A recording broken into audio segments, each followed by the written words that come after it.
नमस्कार। जो स्थिति अमेरिका का इस समय ईरान के साथ युद्ध में देखा जा रहा है, वैसा कभी नहीं देखा गया। चाहे वर्ल्ड वार वन में हो, चाहे टू में, चाहे इराक के साथ युद्ध हो, चाहे लीबिया के साथ युद्ध हो, चाहे वेनेजुएला के साथ युद्ध हो, कभी भी अमेरिका का जो शक्ति है, उसकी जो क्षमता है, उसको कम नहीं माना गया। क्योंकि जिस तरह का टेक्नोलॉजी अमेरिका यूज़ करता है, उस तरह का दुनिया में कोई टेक्नोलॉजी यूज नहीं करता। माना जाता है कि दुनिया का सबसे अच्छा टेक्नोलॉजी और सबसे ताकतवर देश अमेरिका है। पर जैसे जैसे ये ईरान के साथ युद्ध लंबा चल रहा है, वैसे वैसे अमेरिका के साथ कम हो रहा है। उसकी टेक्नोलॉजी जो वो दुनिया में सबसे ज़्यादा माना जाता था पावरफुल टेक्नोलॉजी है, उसमें उसकी अब कुछ कमियां नज़र आने लगी हैं। जिस तरह से ईरान के द्वारा अमेरिका के ड्रोन को, अमेरिका के फाइटर जेट को इंटरसेप्ट किया जा रहा है, उसे मार के नीचे गिराया जा रहा है, इससे यह पता चल रहा है कि अमेरिका की टेक्नोलॉजी में कमी आया है। और जो टेक्नोलॉजी की बादशाहत अमेरिका के पास थी, वो अब कम होने लगी है। लगातार जिस तरह से अमेरिका और ईरान के बीच जो युद्ध चल रहा है, ये रुकने का नाम नहीं ले रहा है। महीने भर से पार हो चुका है, लेकिन इस युद्ध का कोई परिणाम नज़र नहीं आ रहा है। दुनिया का सबसे सुपर पावर होने के बावजूद भी अमेरिका इस युद्ध को नहीं रोक पा रहा है। ये लगातार ये चलते आ रहा है और कोई भी शर्त जो ईरान है वो मानने को तैयार नहीं है। लगातार जिस तरह से अमेरिका हमला कर रहा है, उसके जवाब में ईरान भी लगातार हमला कर रहा है, चाहे वो मिडिल ईस्ट में हो, चाहे इजराइल में हो। जब 28 फरवरी को जब अमेरिका और इजराइल ने मिलकर ईरान पे हमला किया, तो ये माना जा रहा था कि ये युद्ध जल्दी ख़त्म हो जाएगा, पर इतना चलेगा ये कोई नहीं जानता था। और ये कहा जा रहा था कि जो अमेरिका का एयर सुपियोरिटी है ईरान के ऊपर, मतलब कि अमेरिका के किसी फाइटर जेट और इजराइल के किसी फाइटर जेट को ईरान कभी इंटरसेप्ट नहीं कर पाएगा। आज वो किया जा रहा है। जी हाँ, अमेरिका के F-35 को मार दिया गया। ईरान ऐसी टेक्नोलॉजी बना लेगा, अमेरिका ने कभी सोचा नहीं था।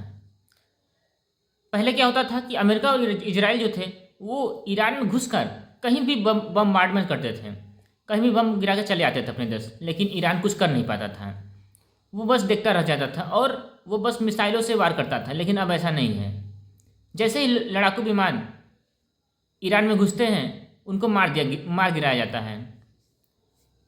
इसमें एक जो सेंसर यूज़ किया जाता है, वो इंफ्रारे सेंसर यूज किया जाता है, जो कि जो लड़ाकू विमान है, इनके हिट को वो कैच करता है और इसके बाद वो अपने आप लॉन्च हो जाता है। इस तरह की टेक्नोलॉजी का प्रयोग ईरान इस समय कर रहा है।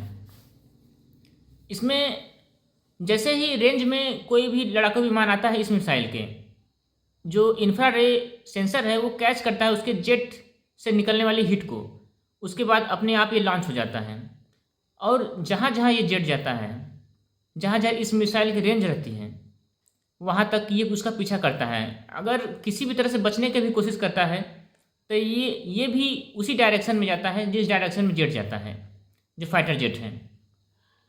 इस तरह की टेक्नोलॉजी ईरान ने बना लिया है, जो कि उसे एक सुरक्षा कवच प्रदान कर रहा है। क्योंकि अगर कोई भी देश किसी भी देश में जाके अपनी मर्जी से कहीं भी बम गिरा के चला आए और उसको कोई रोकने वाला ना हो, तो उस देश के लिए जहाँ पे बम गिराया जा रहा है, उसके लिए बहुत हानिकारक होता है। लेकिन अब ऐसा नहीं है। ईरान ने जिस तरह से टेक्नोलॉजी बना लिया है, अब ऐसा अमेरिका को करना बहुत मुश्किल हो गया है।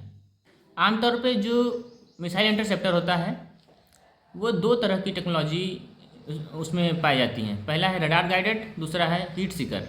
इस समय जो ईरान यूज़ कर रहा है वो हीट सीकर है।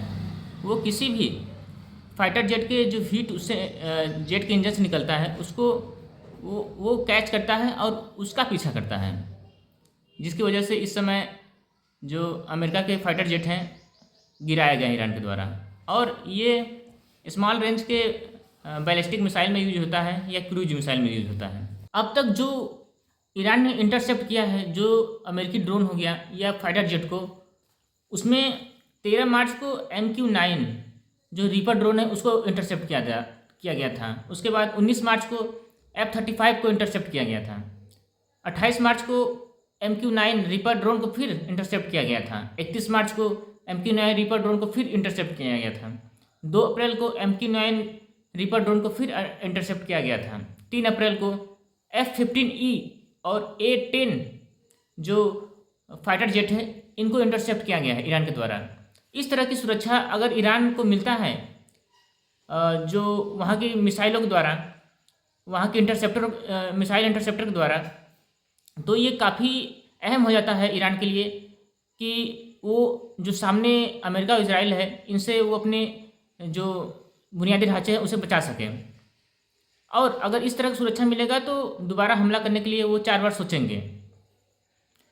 अब तक लगभग 13 अमेरिकी सैनिकों की मौत हो गई है और 300 से ज़्यादा घायल हैं, और वही ईरान में लगभग 4000 के आसपास लोगों की मौत हो चुकी है इस युद्ध में।